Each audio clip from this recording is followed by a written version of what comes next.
What the hell's going on, people? This is Periodik, and you see the title of the video. We are jumping back into Dragonball Z Dokkan Battle, and today we're going to be going over whether you should indeed, in fact, might, maybe, possibly, who knows, spend your stones or skip the upcoming Videl banner. Hear my thought.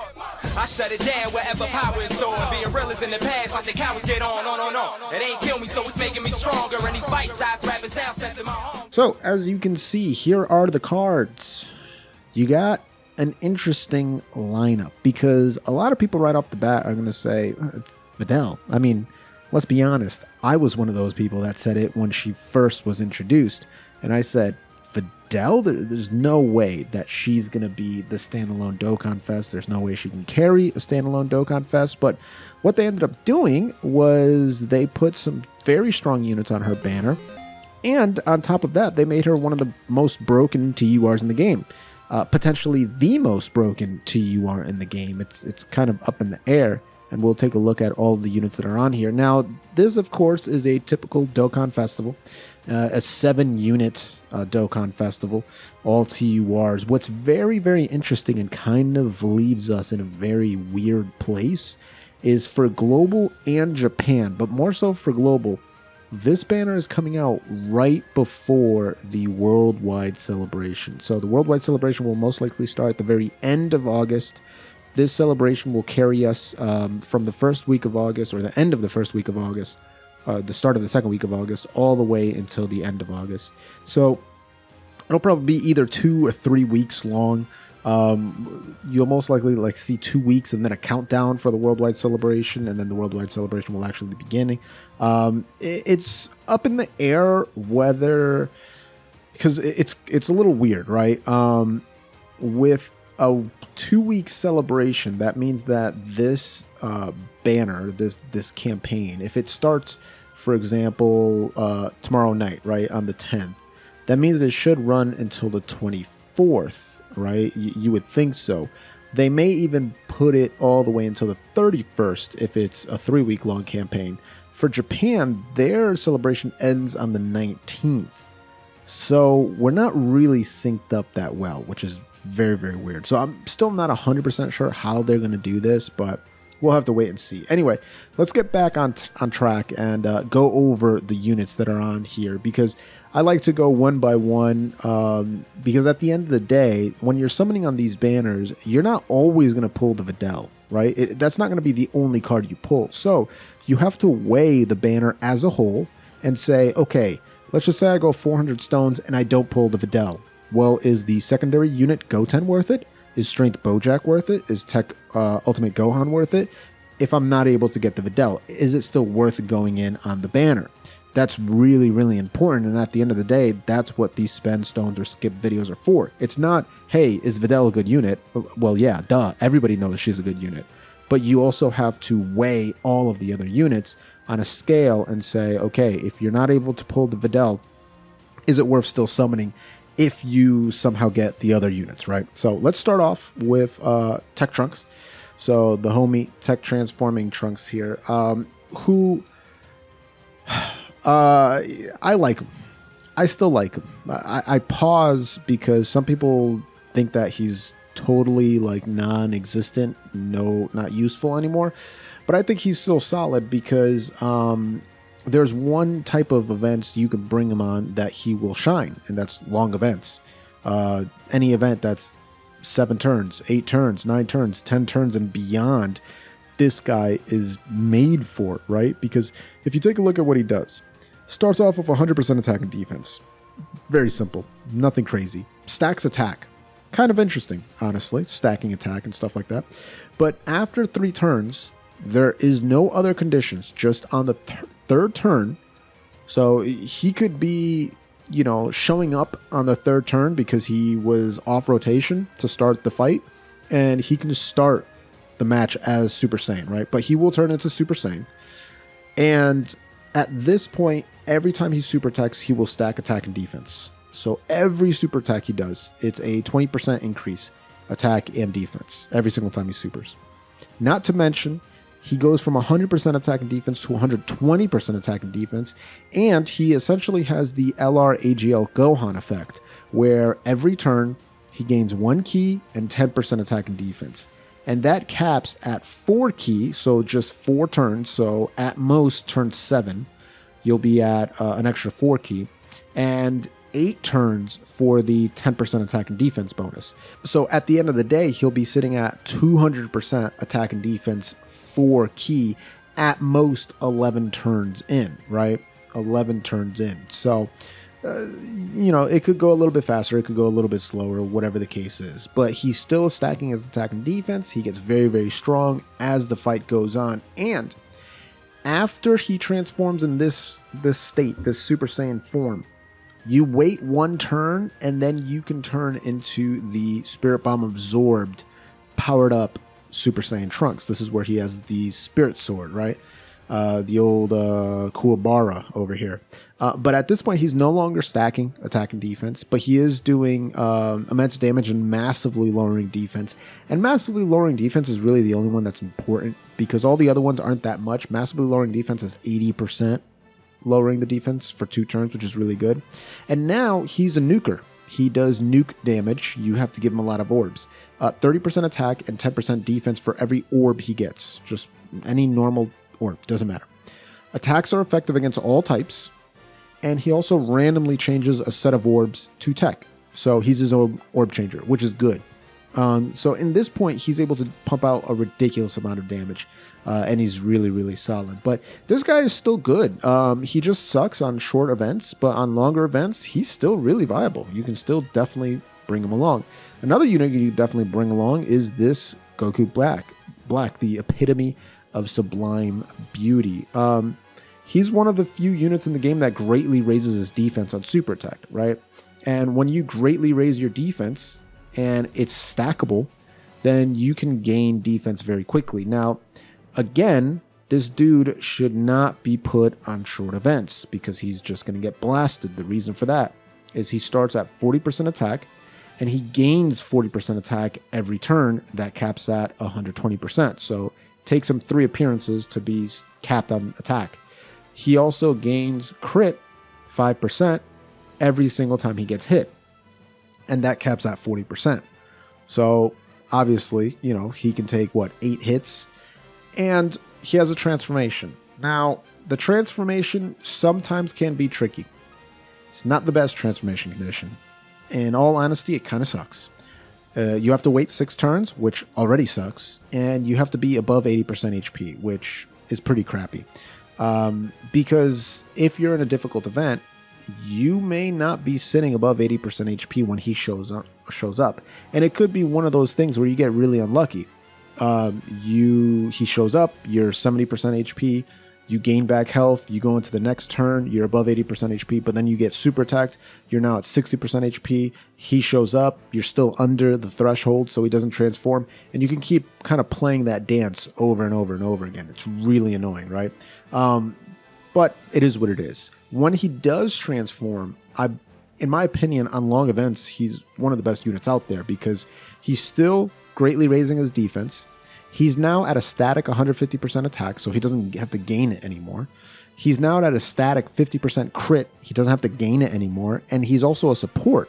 Extreme class allies gain 3 ki. Not 2, but 3.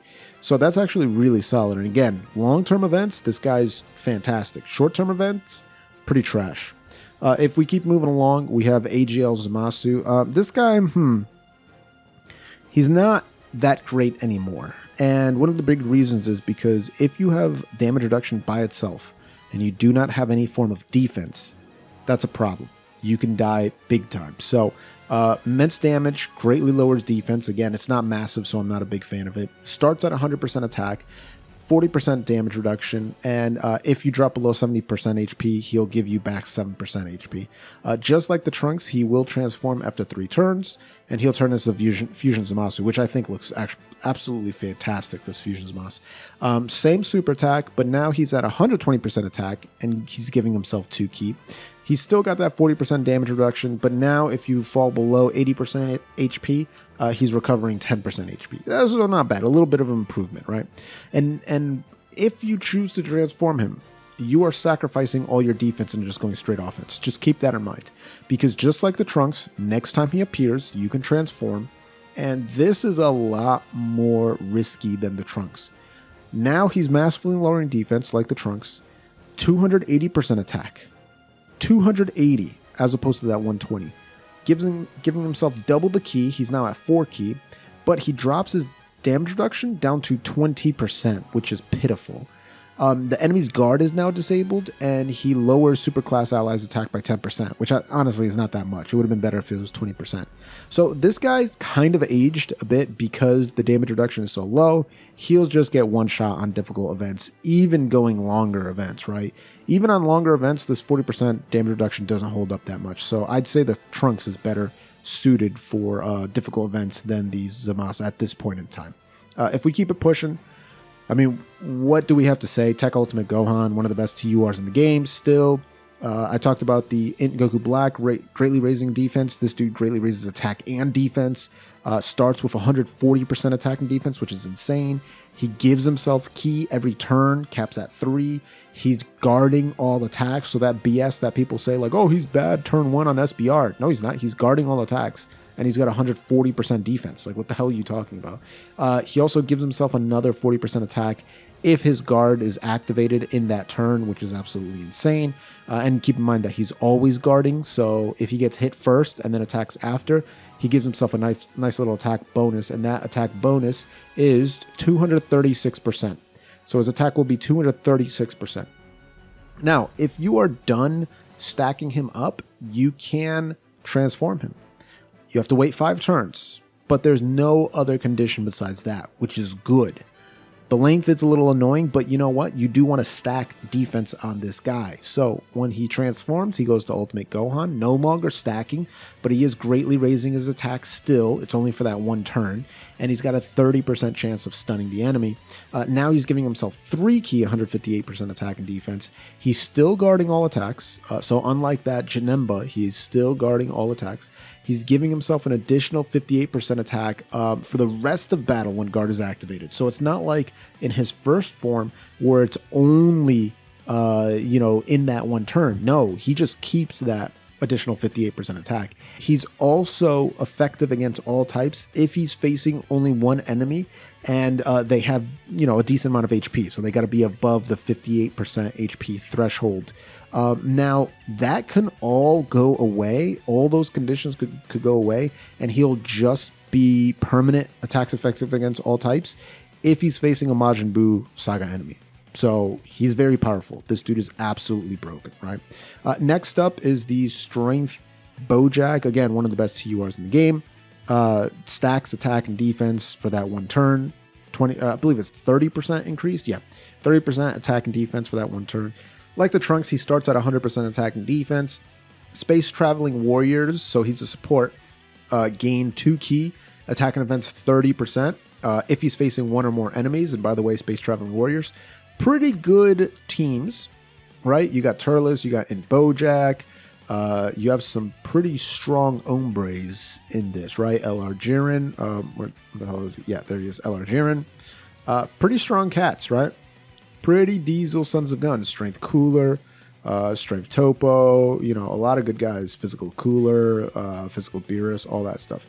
So very, very strong individuals there. That support buff gains an additional 10% attack and defense if he's facing 2 or more enemies, and then a last 10% attack and defense when facing 3 or more enemies. So essentially, if you go into a turn and you're facing a ton of enemies, everyone's going to gain, everybody on Space Traveling Warriors is going to gain 50% attack and defense. And then when it drops down to 2 enemies, it's 40%. Then when one enemy, it's 30%, which is insane. You can transform into full power Bojack if you choose to. You just got to wait 4 turns, and then you have to be facing 1 enemy. When he's in this form, it's kind of like the Strength Cooler, Android 13 effect. He no longer supports anymore, but he's 3 ki, 180% attack and defense. He's launching a guaranteed additional attack, and that has a 30% chance of becoming a super attack. He's given 30% attack and 15% defense when attacking if he grabs 3 or more orbs. And then he's gaining another 30% attack and 15% defense if he's grabbing 6 or more orbs. So kind of similar to the Strength Kefla, where he is orb hungry at that point, right? But he's really, really solid here in his full power state. Now we're getting onto the new cards. So the last two here, the Goten and the Videl. So Goten, Gifted Warriors lead, raises attack for 1 turn, 150% attack and defense, and 10% attack and defense with every attack performed, gains an additional 50%. That is actually calculated separately, so he finishes up at 335% attack and defense after 5 attacks. Good lord. Gifted Warriors also receive 3 key and 40% attack and defense, so this dude, if you have physical Goten and Trunks, is his best friend. Like, actual best friend.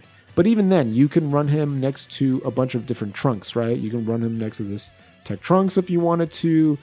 You can run him next to, where's that physical Trunks here? This physical Kid Trunks, like, man, it's just absolutely insane. If you want to run him next to the Super Saiyan 3 Gotenks, you can go ahead and do that. He is absolutely a bad man. Even though he's a kid. Yeah, I understand that. But he's really, really strong. And then last but not least, we have Videl. So let's spend a little bit of time on Videl, because it's very interesting, right? She does have a costume. Boom. Just goes short hair. She is the Defenders of Justice and Peppy Gal's lead. Quite possibly the worst dual lead setup in the game. Peppy Gals finally does have a good leader. And you can actually make a good Peppy Gals team. You have enough units to make a good Peppy Gals team. We do need a few more LRs, and we need a few more units to really flesh it out. But so far, you can make a good Peppy Gals team. Defenders of Justice, I mean, not so much. If you look at Defenders of Justice team, it's like Jiren, and then you have, you know, a few bozos here and there. You have Gohan, you have Krillin. I guess you can make a somewhat decent team. You can make an okay team. Yeah, especially with some easy A's. Yeah, I'm fine with that. Fine with that. So Defender of Justice is looking a little bit better than what it used to. Anyway, listen to what she does. She stacks attack, okay? Stacks attack permanently. So she's just going to get stronger, just like physical Beerus, okay? She raises her defense for that 1 turn. And that's on her normal super attack, because she's got a unit super attack. Of course she does. So she's giving herself a 30% defense increase. She's giving herself a 30% attack boost. Every super attack, that's going to stay. She also has a unit super attack. When she does the unit super attack, which is Justice Rush, she will greatly raise her attack. So she's stacking her attack by 50% every super attack, and she keeps that. She's still just normally raising her defense, but now she's greatly lowering defense on the enemy, which is a 50% decrease, so it's not insane, but it is what it is, right? Her activation condition is, for the unit super attack, she needs a Team Gohan, an Ultimate Gohan, or a Great Saiyaman on the team, which is doable, right? If you put her next to Tech Ultimate Gohan, or not on the same team as Tech Ultimate Gohan, if you put her on the team with the Great Saiyaman, you know, whatever. You got options. It's not a massive list of options, but you got options. Now let's go over the passive skill. 158% attack and defense. 50% chance to dodge before attacking. So put her in slot 1.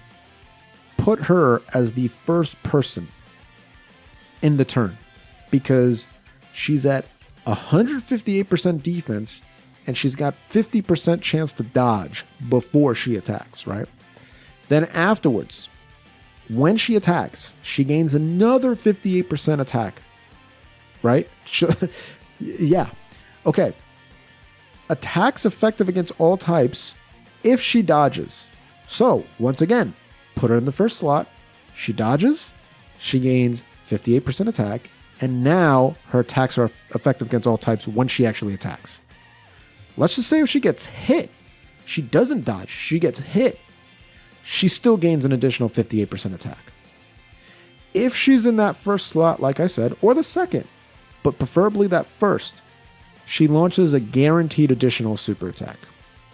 And keep in mind, she'll either be stacking her attack by 30% or 50%. So the second super attack is going to be stronger. And if you decide to put her on the third spot, for whatever reason, she's going to gain 58% attack still, and she's still going to have a 50% chance to dodge. She is destructive anywhere. Do you understand what I'm saying? She's a menace to anybody who dares get in her way. She's absolutely disturbing, disgusting. It's filthy. Okay? Active skill. Now, this active skill can be activated if there's an ally named Team Gohan, Ultimate Gohan, Great Saiyaman on the team starting from the 4th turn. So it's essentially the same thing as her unit super attack, but you just got to wait 4 turns. Not the best, honestly. 20% attack and minus 20% defense in battle. So, it is what it is, but whatever. Doesn't really matter, right? Because she's insanely powerful. Like, ridiculously powerful. This Videl might possibly be, like I said, you put her on her own team, might possibly be the best TUR because she mitigates damage in terms of negating it completely since she's not getting hit. She's pumping out so much DPS. Her attack stats get so damn high, it's ridiculous. The only thing that she doesn't do is give support to the rest of the team. But she doesn't really need to, right? And then one thing that holds her back, like I said, the active skill and then the links. Courage, money, cold judgment, infighter, champion strength, battlefield diva, fierce battle. Kind of all over the place, but honestly doesn't really matter because she's just going to be doing ridiculous amount of damage anyway. Like, who cares? At the end of the day, she's just absolutely busted regardless. So, the question, whether you should go in on this banner or not, right? Keep in mind that this is right before the worldwide celebration. This is Global's last Dokkan Festival before the worldwide celebration. And so you can expect them to discount the hell out of this banner, particularly for the first 3 summons. You can expect them to have tickets in the Peel-Off Trove Shop. So you'll probably see some packs for Videl, where you'll get, maybe it'll be like $33, $35, and you get a guaranteed feature. Might be worth it to some people. Besides that, you won't see 3+1s. You won't see like summon tickets that you get off of actually summoning. You're not going to see any of that. But you will see very aggressive discounts, and you will see very aggressive Peel-Off Trove packs. Though in the Dragonstone sales, you won't see that much either because they're going to go really heavy for the worldwide celebration. So at the end of the day, should you spend stones or skip? The answer, spend stones. Spend stones on the first 3 discounted summons. That's it. If you keep going, you will kick yourself in the butt. And the reason why is this. Tech Ultimate Gohan, absolutely broken. Goten, absolutely broken. Bojack, absolutely broken. Videl, absolutely broken. Your chances at 3 multis of getting one of those 4 units is decent. And if you can get one, fantastic. If you keep on wasting your Dragon Stones, you're going 300, 400, 500, 600, 700 stones in, 800, 900, 1,000 stones in, trying to get a unit in Videl that is very limited. She's only on 4 categories, and some of them not that good, right? If we go back to her, she's on Peppy Gals. You're probably not going to be running that. Earthlings, definitely not going to be running that. Defenders of Justice, probably not. And then Majin Buu Saga. Yeah, you will be running her on Majin Buu Saga. It's not worth the investment of Dragon Stones when we're most likely going to get the best LRs, the best 2 LRs in the game in just a few weeks' time with the worldwide celebration. So it would not make any sense to go deep on this banner when you can just use either red coins for one of these units, or if they do better conversion rates with the Memorial Stone, you can use Memorial Stones to grab these Dokkan Fest units. We'll have to wait and see how they treat that. Either way, I'm excited as hell, guys. If this video helped you out in determining what you're going to do, let me know in the comments below. While you're down there, you can join the club by clicking that blue join button, become a Boomer champion like Joe V, or you can click that thanks button, have your comment highlighted down below, or do it the free-to-play way. Gently rub that sub button, gingerly ring that bell button, lovingly kiss the like button. As always, this is Periodic. See y'all in the next video.